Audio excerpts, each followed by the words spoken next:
Na minha atuação como juiz, a cada 5 petições que eu recebo, pelo menos uma tem algum pedido de liminar. Ocorre que muitos advogados acabam formulando esse pedido de forma genérica ou mesmo estruturando de forma inadequada. Afinal de contas, como formular um pedido de liminar? Como construir um pedido perfeito? Esse é o tema do vídeo de hoje. Você vai gostar e a partir de hoje você nunca mais vai errar na hora de formular um pedido liminar. Roda a vinheta.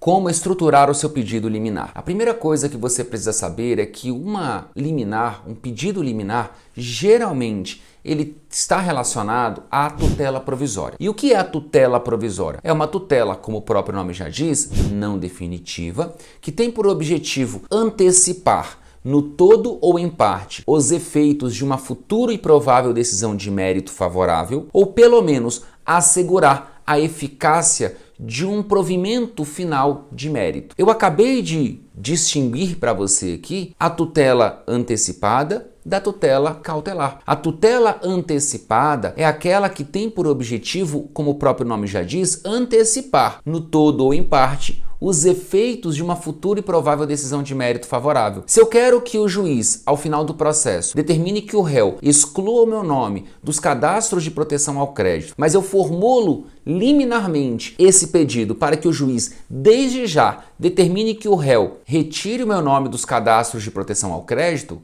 o que eu quero ao final? A retirada do meu nome dos cadastros de proteção ao crédito. O que eu quero agora? A mesma coisa. Portanto, eu tenho um pedido de tutela antecipada. A tutela cautelar, como eu disse, ela não tem natureza satisfativa. Veja que na tutela antecipada, nós temos aqui uma tutela de natureza satisfativa. Já a tutela cautelar, ela não tem essa natureza satisfativa, ela tem natureza assecuratória. Eu não quero antecipar nada, eu não quero que me seja antecipado nada. O que eu quero é garantir que no final do processo, quando o juiz julgar o meu pedido procedente, porque é isso que eu busco, eu quero que ao final do processo eu consiga cumprir, eu consiga executar aquela decisão. Então, por exemplo, se eu ajuizo uma ação reivindicatória e tenho receio de que o réu, no curso do processo, aliene o bem a um terceiro de boa-fé, eu posso pedir uma tutela provisória para que o juiz decrete a indisponibilidade do bem, a indisponibilidade desse bem que é objeto do litígio. Portanto, veja, o juiz não vai me antecipar absolutamente nada. Ele vai apenas assegurar o quê? Assegurar a eficácia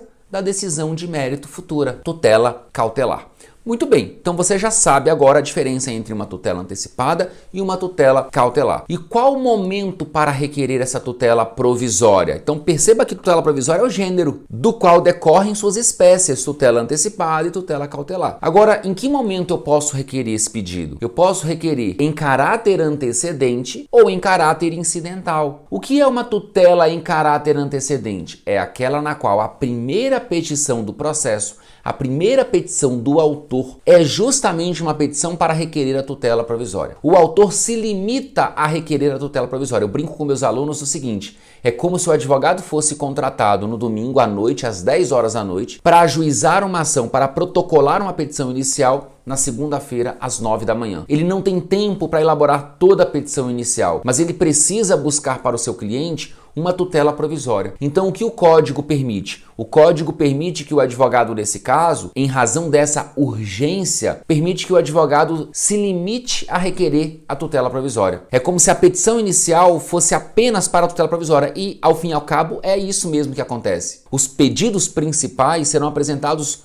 em seguida, em um momento posterior. Essa é a tutela provisória em caráter antecedente. E ela pode ser antecipada ou cautelar. Tutela antecipada em caráter antecedente, ou seja, a petição inicial se limita a requerer uma tutela antecipada, ou tutela cautelar em caráter antecedente. A petição inicial se limita a requerer uma tutela cautelar. Isso é tutela em caráter antecedente. E tutela em caráter incidental? É aquela tutela requerida em qualquer momento do processo. Então significa que eu posso, no curso do processo, em um determinado momento, peticionar para o juiz requerendo a tutela provisória, antecipada ou cautelar? Sim. Aliás, o juiz pode, inclusive, deferir a tutela provisória na própria sentença. Você há de concordar comigo que a urgência não escolhe dia e nem horário. Então, no curso do processo, pode surgir, por exemplo, uma situação de urgência que vai exigir uma tutela provisória. E aí você pode requerer essa tutela provisória. O que você tem que identificar na prática é, essa tutela é antecipada ou cautelar? Porque isso é questão de técnica e você tem que conhecer essa distinção para formular adequadamente o seu pedido. Vamos imaginar que você redija a petição inicial e a sua petição inicial está completa. Não se trata de uma tutela antecipada ou cautelar em caráter antecedente. Você já fez toda a petição inicial, formulou todos os pedidos principais, tudo. Sua petição inicial está completíssima. Só que você insere ainda um pedido de tutela provisória, liminarmente. Ou seja, você apresenta para o juiz uma petição inicial completa e também nessa petição inicial você requer uma tutela provisória em caráter liminar.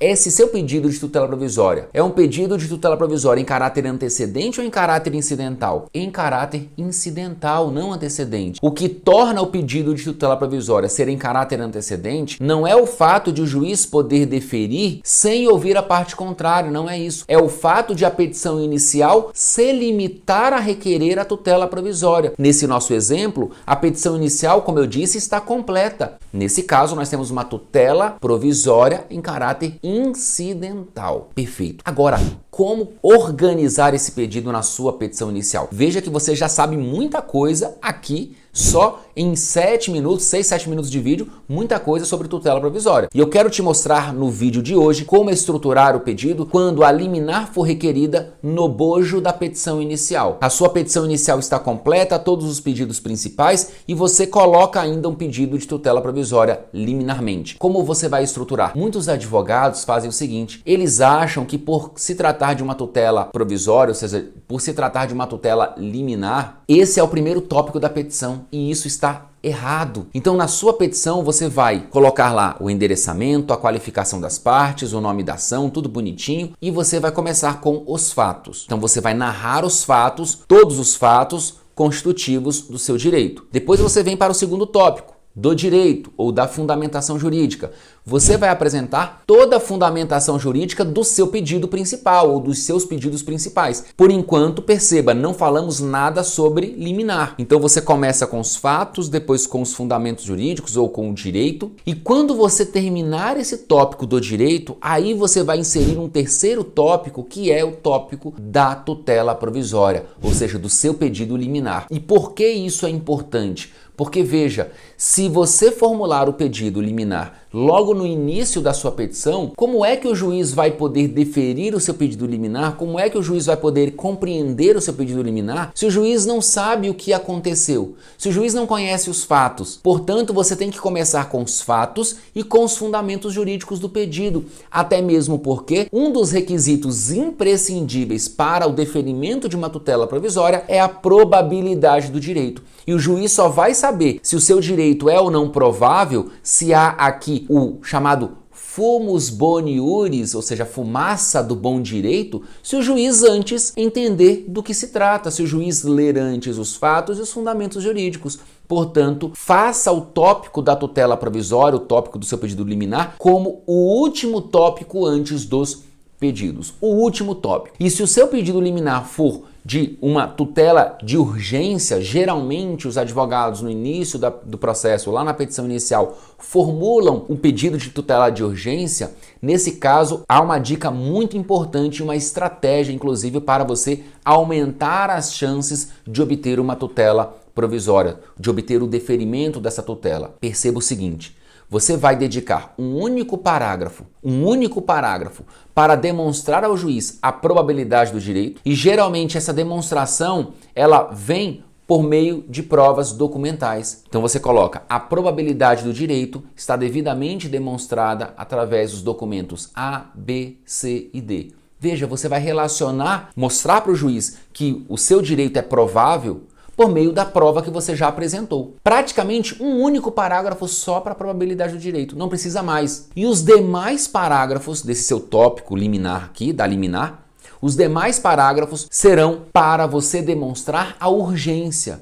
Porque o juiz é um ser humano, o juiz também tem sentimento. E quando você toca na urgência, você mostra para o juiz as consequências ruins para o seu cliente caso a tutela provisória não seja deferida. Então, seu objetivo, na hora de demonstrar para o juiz a urgência, é mostrar para ele o que vai acontecer com o seu cliente caso a tutela provisória não seja deferida. É isso que todo advogado deve fazer na petição quando ele formula um pedido de tutela de urgência para aumentar as chances de deferimento. Se a sua fundamentação for meramente genérica, as suas chances serão mínimas. Agora, se você estruturar corretamente a sua petição, deixando para o final, antes dos pedidos, a abordagem quanto ao pedido de tutela provisória, se você demonstrar quais são as consequências caso a liminar não seja deferida, sua chance vai aumentar consideravelmente. Juiz, caso a tutela provisória não seja deferida para a parte autora, ocorrerá isso